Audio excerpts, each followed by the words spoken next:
भाजपा देश में जब अपनी राजनीतिक शुरुआत कर रही थी तो उसने हिंदी प्रदेश को अपना गढ़ बनाया था।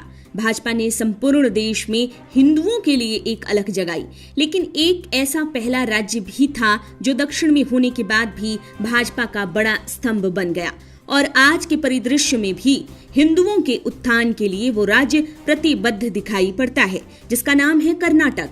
कर्नाटक भाजपा और संघ का एक प्रमुख गढ़ है, जहां से वो दक्षिण की राजनीति पर नजर रखता है। गौरतलब है कि कर्नाटक हिंदुओं से जुड़े धार्मिक मामलों के लिए हमेशा मुखर रहा है। फिलहाल की बात करें तो हिजाब विवाद और मंदिर परिसर में मुस्लिम विक्रेताओं पर प्रतिबंध पर बवाल अभी शांत भी नहीं हुआ था कि दक्षिणपंथी हिंदू समूहों ने हलाल मांस और उसके उत्पादों का बहिष्कार करने की मांग कर दी। नमस्कार, आप देख रहे हैं TFI, जो है देश का सबसे बड़ा ऑल्टरनेट न्यूज मीडिया पोर्टल। मैं पद्मा श्री शुभम आपको बताऊंगी कि हलाल से जुड़ा क्या है ये नया बवाल, साथ ही समझने की कोशिश करेंगे कि इससे जुड़ी मांगों के क्या है मायने। तो चलिए अविलंब आरंभ करते हैं।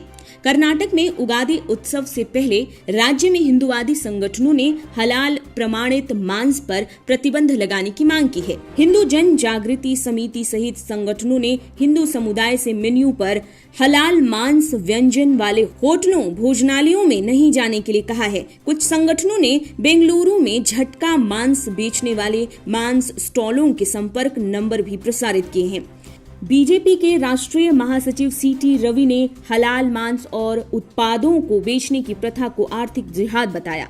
हिंदुओं को हलाल मांस खरीदने के लिए क्यों मजबूर किया जाना चाहिए? अपने भगवान को चढ़ाया जाने वाला हलाल मांस उन्हें यानी मुसलमानों को प्रिय है, लेकिन हिंदुओं के लिए ये किसी के बचे हुए की तरह है। फ्रिंज संगठनों ने पहले ही बेंगलुरु में एक बिरयानी संयुक्त सहित कई होटलों और रेस्तरां को अपने मेन्यू से हलाल टैग को हटाने के लिए मजबूर किया है। हलाल मांस पर प्रतिबंध लगाने के विरोध में नेलामंगला, मांड्या और मैसूर जिलों में भी विरोध प्रदर्शन देखा गया। हिंदू जन जागृति समिति के सचिव मोहन गौड़ा ने आरोप लगाया, हलाल प्रमाणन से प्राप्त धन का उपयोग राष्ट्र विरोधी गतिविधियों के लिए किया जाता है। हिंदुओं को सावधान रहना चाहिए और हलाल प्रमाणीकरण वाले उत्पादों का बहिष्कार करना चाहिए।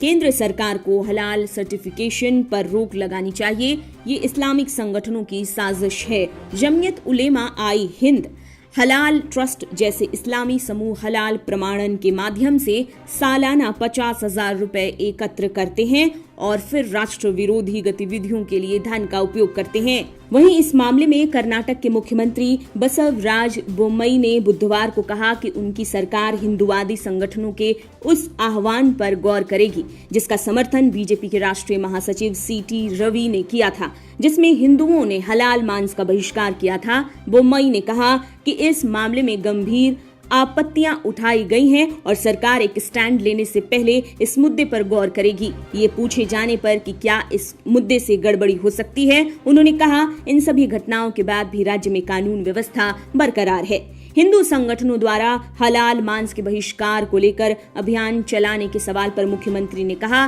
कि सरकार इस मामले पर अपना रुख बाद में बताएगी। उन्होंने कहा कि हमें पता है कि किस पर प्रतिक्रिया व्यक्त करनी है और किस पर नहीं। हम पूरे मामले के अध्ययन के बाद ही इस पर कुछ कहेंगे। गौरतलब है कि मुस्लिम इस्लाम का हवाला देते हुए केवल हलाल किया हुआ मांस ही खाते हैं, जबकि हिंदू संगठनों ने इस पर आपत्ति जताते हुए प्रतिबंध लगाए जाने की मांग की है। भाजपा के पदाधिकारी CT रवि के हवाले से कहा गया कि हलाल मांस मुसलमानों को प्रिय है, लेकिन हिंदुओं के लिए ये बचा हुआ है। उन्होंने ये कहकर रुख को सही ठहराया कि अगर मुसलमानों का ये कहना जायज है कि केवल हलाल ही स्वीकार्य है, तो उन्हें लोगों से इससे बचने के लिए कहने का भी अधिकार है। आइए आपको हलाल और झटका मांस के बारे में समझाते हैं।